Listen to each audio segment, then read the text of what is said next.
Сәғит Агиш. Эш самауырза түгел. Өстәлдәге телефон ҡапыл шылтырай башланы. Быға сатынлыҡтан аптырап тәрән ойға батҡан Хөршизә әбей дерт итеп китте. Йүгереп телефон янына килде. Телефон бик аҙ ғына туҡтап торҙо ла тағы шылтыраны. Ни булды икән быға, тине әбей. Ишекле төрлө йүгергәндә итте. Телефон тағы шылтырай. Йүгереп күрше квартираға сыҡты. Унан үҙе кеүек үк ҡарсыҡты эйәртеп керҙе. Ул ишек төбөндә туҡтаны. Хөршизә һөйләп китте. Әллә бер нәмәләренә лә ҡағылмаған кеүек инемсе. Ҡапыл бынау нәмәләре сылтыраны ла ебәрҙе. Шуға берәй нәмәләре боҙолмағайы тип һиңә сыҡҡайным тип һүҙен һорау тонында бөтөрҙө. Күршенең берәй ҡурҡыныс һүҙ әйтәсәген көттө. Күрше ҡарсыҡ уны ғәжәпләндереп көлөп ебәрҙе. Ул ни, телефон бит, балаларың һинең менән һөйләшергә иткәндәрҙер. Хөршизә әбейҙең телефондан бөтөнләй хәбәре лә юҡ түгел. Ауыл советында әллә нисә тапҡыр күргәне бар. Ләкин бындай түгел ине. Таныш булмаған ҡарсыҡ алдында бер аҙ ояла төштө һәм үҙен аҡларға теләп. Һеҙҙәгеһе бигерәк ҡыҙыҡ икән шул. Беҙҙең ауылдағыһы икенсе төрлө, сәғәт кеүек стенала тора. Унан ул бының кеүек тимерзә түгел. Тегеү машинаһының ҡапҡасы төҫлө һары таҡтанан ғына яһалған.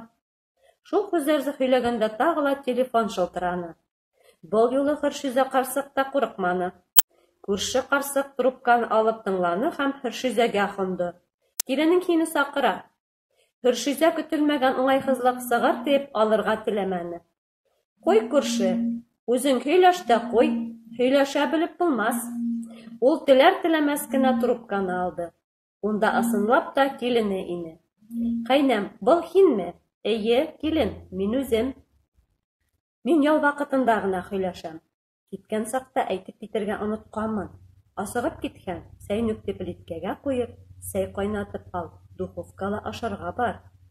Хөршизә әбей бер нәмә лә аңламаны.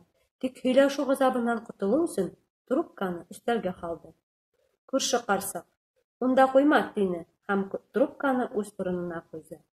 Бик аҙ ғына уның кем һәм ҡайҙан килеүен һорашҡас, яҡынайтыу тауышы менән: «Эсең бошоп китһә, тине, беҙгә ин, һөйләшеп ултырырбыҙ», тине лә Хөршизәнең риза булыуын йә булмаһа ҡаршы килеүен көтмәйенсә сығып китте.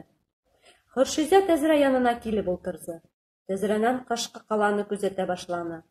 Ҙур ҡаланың өҫтөнә был 4-нсе ҡаттан иртәнән бирле бер нисә тапҡыр ҡараны ул. Берҙән уның күҙҙәре лә әллә ни асыҡ күрмәй, икенсенән өйҙәр ҙә бер төрлөрәк, әллә ни ҡыҙыҡлы тәьҫир ҡалдыра алманы.